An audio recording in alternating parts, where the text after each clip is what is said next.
પહોંચાડીએ। દોસ્તો, આ ગુજરાતે છેલ્લા 30 વર્ષથી ભાજપ જેવી ભ્રષ્ટ અને દુષ્ટ પાર્ટીનો જુલમ સહન કરવાનું કામ કર્યું છે।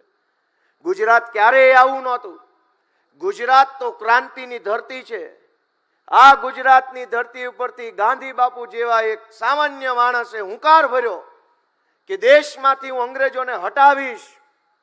આજ ગુજરાતની ધરતી ઉપરથી સરદાર પટેલ જેવા આગેવાનોએ હુંકાર ભર્યો કે હું અંગ્રેજોની ગુલામી સહન નહીં કરું।